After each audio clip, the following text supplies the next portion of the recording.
Vous connaissez maintenant les mesures de protection des travailleurs et celles que doivent mettre en place leurs employeurs.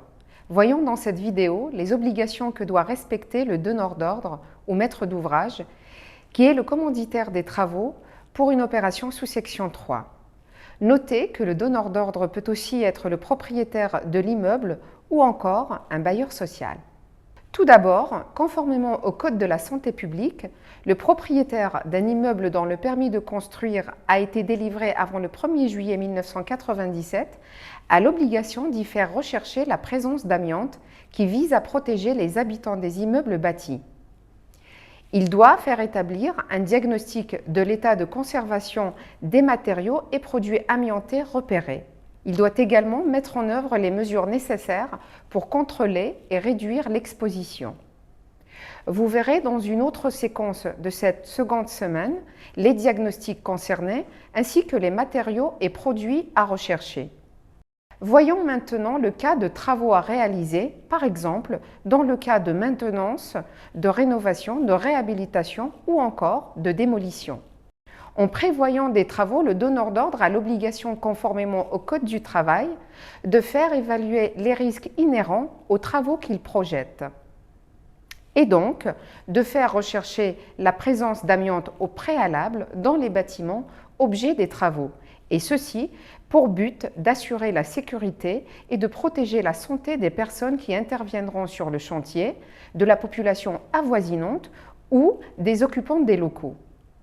On va parler d'évaluation des risques et ceci prend en compte les résultats du repérage amiante et la nature des travaux à réaliser.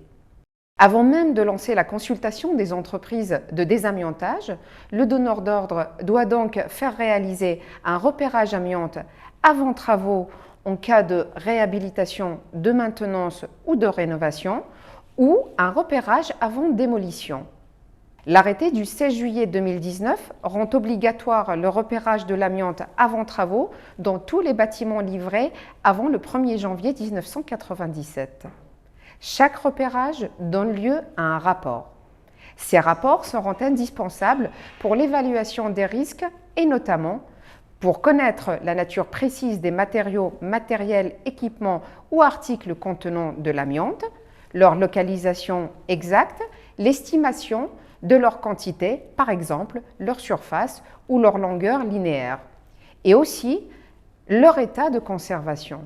Le maître d'ouvrage est responsable du bon classement de l'opération.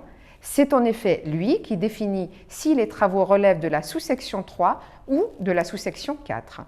Il peut s'appuyer sur les logigrammes mis à disposition par la DGT que vous avez vus en début de cette semaine du MOOC.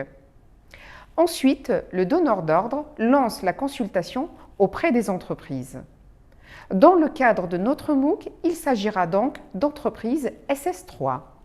Au moment de la consultation, il a l'obligation de transmettre les résultats des rapports de repérage dans les pièces écrites du marché, mais aussi les autres repérages tels que les DTA et les DAPP. Ces documents vous seront présentés dans les prochaines séquences. L'objectif est bien de permettre la réalisation de l'évaluation des risques et d'estimer les moyens organisationnels, techniques et humains pour éviter ou réduire le risque d'exposition aux fibres amiantes des personnes concernées.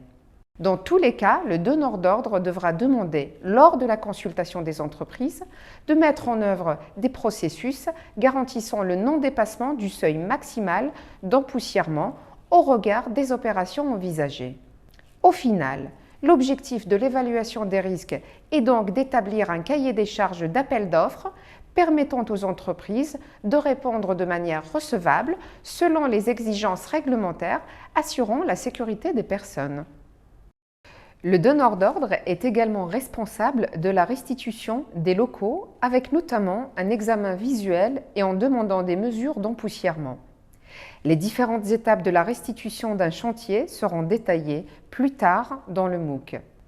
Pour conclure, le donneur d'ordre a donc un rôle important à jouer dans l'évaluation des risques liés à l'amiante. Ce que vous devez retenir, c'est que premièrement, la priorité c'est bien d'assurer la sécurité et la non-exposition des travailleurs et occupants face au risque amiante.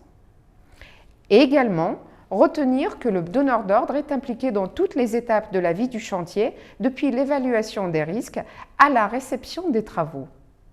Dans la prochaine séquence, vous verrez en détail les différents repérages et diagnostics.